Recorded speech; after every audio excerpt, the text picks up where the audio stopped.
Assalamualaikum warahmatullahi wabarakatuh. Bismillahirrahmanirrahim. Alhamdulillahirrabbilalamin. Wassalatu wassalamu ala sayyidina Muhammadil amin wa ala alihi wa sahbihi ajma'in, amma ba'du. Yang terhormat selaku pengasuh Pondok Pesantren Zainul Hasan Genggong, yakni Al-Mukarram Kiai Haji Muhammad Hasan Mutawakil Allah SHMM, dan yang terhormat kepada Rektor Unza, yakni Bapak Dr. Abdul Aziz Wahab BAMAG, dan yang terhormat kepada Kaprodi PGMI, yakni Dr. Firdaus Ainul Yakin MPDI, dan tak lupa pula kepada dosen pengampu, yakni Ibu Nur Fatimah MPD. Sebelumnya saya ingin mengucapkan terima kasih kepada kedua orang tua saya yang sudah mendukung saya dan kepada teman-teman sekalian. Selanjutnya perkenalkan, nama saya Nurul Laili dari Fakultas Tarbiyah Prodi PGMI semester 4 kelas B.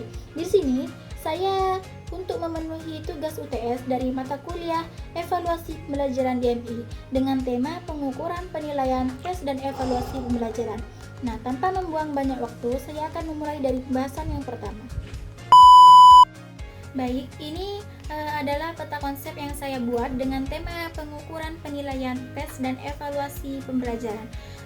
Untuk pembahasan yang pertama yaitu pengukuran.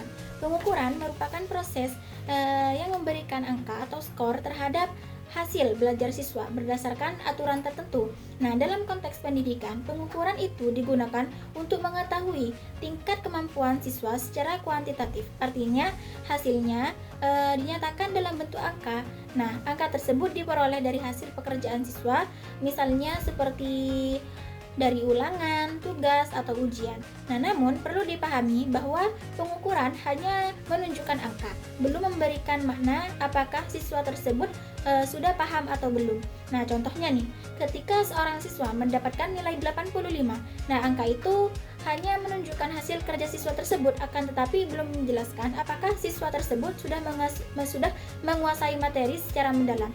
Nah, jadi dapat disimpulkan bahwa pengukuran adalah tahap awal dalam proses evaluasi pembelajaran yang berfungsi sebagai dasar untuk langkah selanjutnya. Yang selanjutnya ialah tujuan pengukuran. Nah, tujuan utama dari pengukuran adalah untuk mengetahui sejauh mana kemampuan siswa setelah mengikuti proses pembelajaran. Nah, dengan adanya pengukuran ini, guru dapat melihat apakah materi yang disampaikan sudah dipahami atau belum. Nah, selain itu, pengukuran juga bertujuan untuk mengetahui tingkat keberhasilan belajar siswa, membantu guru dalam mengidentifikasi kesulitan belajar, dan menjadi dasar dalam melakukan penilaian dan evaluasi. Nah, contoh nih, jika hasil pengukuran menunjukkan bahwa sebagian besar siswa mendapatkan nilai rendah, nah maka guru dapat menyimpulkan bahwa pembelajaran tersebut belum efektif dan perlu diperbaiki. Nah, dengan demikian pengukuran sangat penting karena menjaga landasan dalam pengambilan keputusan pembelajaran. Untuk pembahasan yang kedua ialah penilaian. Nah, penilaian ini adalah proses yang lebih luas dibandingkan dengan pengukuran tadi. Nah, penilaian ini tidak hanya melihat angka saja, akan tetapi juga melibatkan proses pengumpulan dan pengolahan sebagai informasi untuk mengetahui perkembangan siswa secara menyeluruh. Nah, dalam penilaian ini, guru itu tidak hanya melihat hasil akhir, akan tetapi juga memperlihatkan proses belajar siswa, sikap dan perilaku siswa, serta keterampilan yang dimiliki oleh siswa. Nah, artinya penilaian ini bersifat kualitatif dan kuantitatif karena menghubungkan angka dan deskripsi.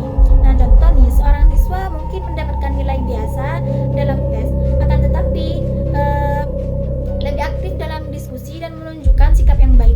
Nah, hal ini tetap menjadi bagian dari penilaian. Nah, jadi penilaian memberikan gambaran yang lebih lengkap tentang kemampuan siswa, tidak hanya dari nilai, akan tetapi juga dari proses dan sikapnya. Nah, fungsi dari penilaian ialah memiliki peran yang sangat penting dalam pembelajaran. Yang pertama ialah untuk mengetahui keberhasilan proses pembelajaran. Yang kedua yaitu memberikan umpan balik kepada siswa agar mereka bisa memperbaiki diri. Dan yang ketiga yaitu membantu guru dalam memperbaiki metode dan strategi mengajar. Nah, yang terakhir yaitu menjadi dasar dalam menentukan kenaikan kelas atau kelulusan siswa. Nah, melalui penilaian tersebut, guru bisa mengetahui apakah metode yang digunakan sudah efektif atau perlu dirubah. Nah, selain itu, siswa juga dapat memahami kekurangan dan kelebihan mereka. Nah, sebagai contoh, siswa yang aktif, disiplin, dan menunjukkan perkembangan akan mendapatkan nilai sikap yang baik meskipun nilai akademiknya belum sempurna. Untuk pembahasan yang ketiga ialah tes. Nah, tes ini merupakan alat atau instrumen yang digunakan untuk mengukur kemampuan siswa. Nah, tes ini biasanya berupa pertanyaan atau tugas yang harus dikerjakan oleh siswa. Nah, tes ini bisa dilakukan dalam berbagai bentuk seperti tes tertulis, tes praktik, atau tes lisan. Nah, dari hasil tes ini nantinya akan menghasilkan skor yang kemudian digunakan dalam proses pengukuran. Nah, contoh nih, guru memberikan soal pilihan ganda sebanyak 20 untuk mengukur pemahaman siswa terhadap materi tertentu. Nah, jadi dapat disimpulkan bahwa tes adalah alat bantu dalam proses pengukuran. Yang selanjutnya ialah jenis-jenis tes. Di sini ada 3 jenis. Yang pertama ialah tes tertulis. Nah, tes tertulis adalah tes yang biasanya dilakukan dalam bentuk soal-soal yang dikerjakan secara tulisan oleh siswa. Nah, tes ini paling sering digunakan karena mudah dilaksanakan dan dapat mencakup banyak materi. Nah, bentuk tes tertulis yaitu ada pilihan ganda, esai, atau benar dan salah. Yang kedua itu ialah tes praktik. Nah, tes praktik ini adalah tes yang digunakan untuk mengukur kemampuan siswa dalam melakukan suatu keterampilan secara langsung. Nah, tes ini menilai bagaimana siswa menerapkan pengetahuan dalam bentuk tindakan nyata. Nah, contoh nih, membaca puisi dengan ekspresi yang tepat atau melakukan percobaan IPA. Nah, untuk tes yang terakhir ialah tes lisan. Nah, tes lisan ini adalah tes yang biasanya dilakukan melalui tanya jawab langsung antara guru dan siswa. Nah, dalam tes ini siswa diminta menjawab pertanyaan secara langsung dengan berbicara. Contoh nih, guru meminta siswa menjelaskan kembali materi atau siswa diminta mengemukakan pendapat tanya jawab saat presentasi. Nah, ketiga tes ini saling melengkapi, yaitu tes tertulis sebagai mengukur pengetahuan, tes praktik sebagai mengukur keterampilan, dan tes lisan sebagai mengukur komunikasi dan pemahaman. Nah, dengan menggabungkan ketiganya, guru dapat melihat atau menilai siswa secara lebih lengkap dan seimbang. Nah, untuk pembahasan yang terakhir ialah evaluasi. Evaluasi ini adalah proses yang paling luas dalam pembelajaran. Evaluasi mencakup kegiatan mengumpulkan data, menganalisis, hingga mengambil keputusan. Nah, evaluasi tidak hanya berfokus pada hasil belajar siswa saja, akan tetapi juga menilai metode pembelajaran, media yang digunakan, strategi mengajar guru. Nah, dengan evaluasi, guru dapat mengetahui apakah pembelajaran sudah efektif atau belum. Jadi, evaluasi itu berfungsi sebagai dasar dalam pengambilan keputusan untuk memperbaiki pembelajaran. Nah, dapat disimpulkan yaitu pengukuran, penilaian, tes, dan evaluasi merupakan satu kesatuan dalam proses pembelajaran yang tidak dapat dipisahkan. Nah, keempatnya ini saling berhubungan dan berjalan secara berurutan, dimulai dari pengumpulan data hingga pengambilan keputusan. Nah, tes berperan sebagai alat untuk memperoleh data dan kemampuan siswa. Tanpa tes, guru akan kesulitan mengetahui sejauh mana kemampuan siswa terhadap materi yang telah diajarkan. Nah, hasil tes kemudian ini diolah dalam bentuk pengukuran, yaitu berupa angka atau skor.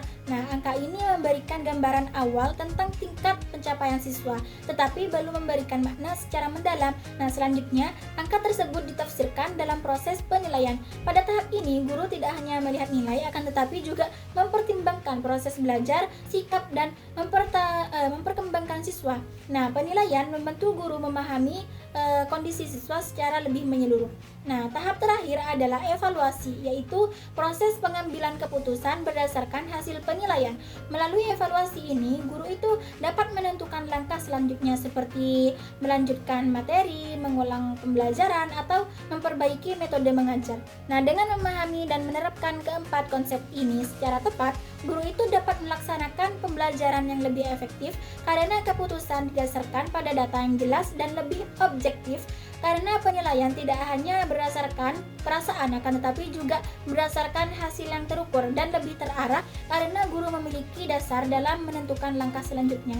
Mungkin hanya itu yang bisa saya sampaikan, kurang lebihnya saya mohon maaf sebesar-besarnya. Wassalamualaikum warahmatullahi wabarakatuh.